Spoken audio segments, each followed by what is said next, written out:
Hello বন্ধুরা, চলে এসেছি নতুন একটা ভিডিও নিয়ে। তো সকালবেলা ব্রেকফাস্ট করছিলাম। ব্রেকফাস্টে ছিল রুটি। রুটিটা কিন্তু বাসি ছিল, মানে আগের দিন রাতের রুটি।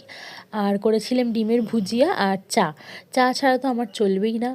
যাই হোক, তো আগের দিন বানিয়েছিলাম সেই সাবানগুলো তোমাদের সাথে শেয়ার করেছিলাম, ওগুলোই একটু রোদে রেখেছি যাতে ভালোভাবে আর কি শুকিয়ে যায়, শক্ত হয়ে যায়।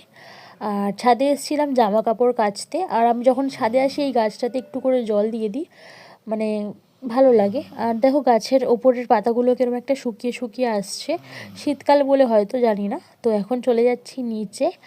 আর ঘরে এসে একটা প্যাক মতো বানিয়েছি, এটা আমি এখন আমার মাথায় লাগাবো। এটার মধ্যে অ্যালোভেরা, চা পাতা, বিটরুট, পেঁয়াজ আর একটু আদা আছে। এগুলো চুলের জন্য ভালো। আমি একটা ভিডিও দেখে এটা ইউজ করছি, এর আগেও ইউজ করেছি, ভালোই। যাই হোক, এখন আমি রান্না করছি পালং শাক, কুমড়ো, আলু আর বেগুন দিয়ে। আর অল্প একটু লঙ্কা, কারণ এটা আমার ছেলেও খাবে। আর ও কিন্তু এগুলো খেতে খুবই ভালোবাসে, যে কোনো ধরনের শাক সবজি এগুলো খেতেই ও বেশি ভালোবাসে।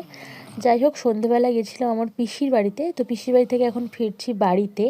আমি আর বিট্টুই এসেছিলাম, ছেলেকে আনিনি, সেই জন্য ভাবলাম ওর জন্য একটু মোমো নিয়ে যাবো বাড়ি যাওয়ার সময়। মোমোটাও হচ্ছে গিয়ে সন্ধেবেলা খাবে। তো চলো, এখন হচ্ছে গিয়ে মোমো নিয়ে নিয়েছি, এটা এখন ঈশানকে দিয়েও দিয়েছি, ঈশান এখন খাবে। টাটা।